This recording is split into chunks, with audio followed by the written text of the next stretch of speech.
लाल रंग का मोर। विजयनगर के राजा कृष्णदेव राय को अद्भुत व विलक्षण चीजें संग्रह करने का बहुत शौक था।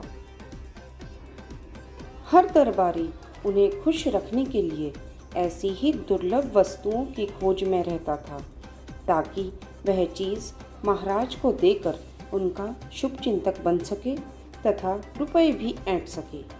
एक बार एक दरबारी ने एक अनोखी चाल चली।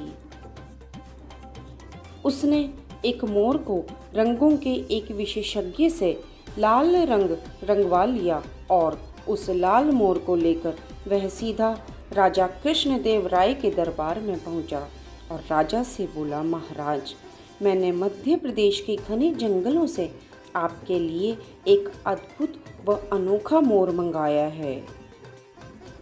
राजा कृष्णदेव राय ने उस मोर को बड़े गौर से देखा। उन्हें बड़ा ताज्जुब हो रहा था। लाल मोर? वास्तव में आपने हमारे लिए अद्भुत चीज मंगाई है। हम इसे राष्ट्रीय उद्यान में बड़ी हिफाजत से रखवाएंगे।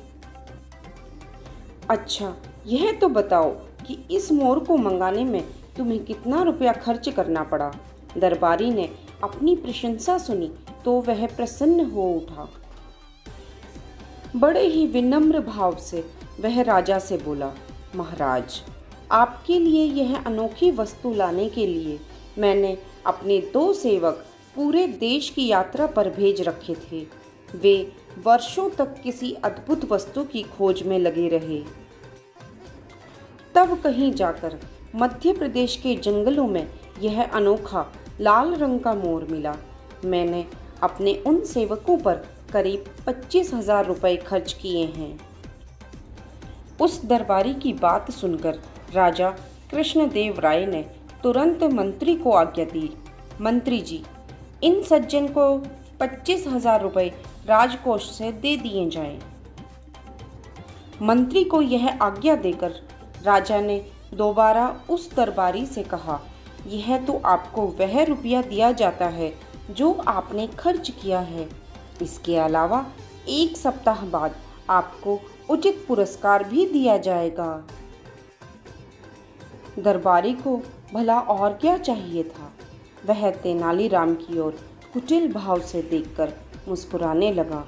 तेनालीराम उसके मुस्कुराने का मतलब समझ गया, लेकिन समय को देखते हुए उसने चुप रहना ही उचित समझा। तेनालीराम यह भी समझ गया था कि लाल रंग का मोर किसी भी देश में नहीं होता है, कहीं भी नहीं पाया जाता। उसे लगा यह सब अवश्य ही इस दरबारी की कोई चाल है। बस फिर क्या था, तेनालीराम ने दूसरे ही दिन उस रंग विशेषज्ञ को खोज निकाला जिसने लाल मोर तैयार किया था।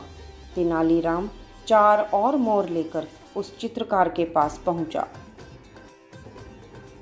उसने उन्हें लाल रंग से रंगवा कर तैयार कराया और उसी दिन उन्हें दरबार में ले जाकर राजा से कहा, महाराज, हमारे मित्र दरबारी ने 25,000 से केवल 1 लाल मोर ही मंगवाया था और मैं सिर्फ 50,000 में उससे भी अधिक सुंदर 4 लाल मोर ले आया हूँ। राजा ने देखा, सचमुच तेनालीराम के चारों मोर उस दरबारी वाले मोर से कहीं अधिक सुंदर और सुर्ख लाल रंग के थे। राजा को आज्ञा देनी पड़ी। तेनालीराम को राजकोष से 50,000 रुपये फौरन दे दिए जाएं। राजा कृष्णदेव राय की यह आज्ञा सुनते ही तेनालीराम ने एक आदमी की ओर इशारा करते हुए राजा से कहा, महाराज, पुरस्कार का सही अधिकारी यही कलाकार है, मैं नहीं हूँ। यह आदमी एक अनोखा चित्रकार है। यह किसी भी वस्तु का रंग बदलने की कला में निपुण है। इसी ने नीले मोरों का रंग लाल करने की यह कला दिखाई है। अब राजा को सारा गोरख धंधा समझते देर नहीं लगी। वह समझ गए कि पहले दिन दरबारी ने उन्हें मूर्ख बनाकर रुपए ठगे थे। राजा ने फौरन ही उस दरबारी पर 25,000 लौटाने के साथ ही 5,000 रुपये जुर्माने का आदेश दिया और चित्रकार को पुरस्कृत किया। दरबारी बेचारा क्या करता, वह अपना सा मुंह लेकर रह गया। राजा कृष्णदेव राय को खुश करने की सनक के चक्कर में 5,000 रुपये भी गंवाने पड़े। इस कहानी से हमें यही सीख मिलती है कि हमें कभी लोभ नहीं करना चाहिए। लोभ ऐसी इच्छा है जो जीवन में हमेशा बढ़ती रहती है और अंत में दुख का कारण बनती है।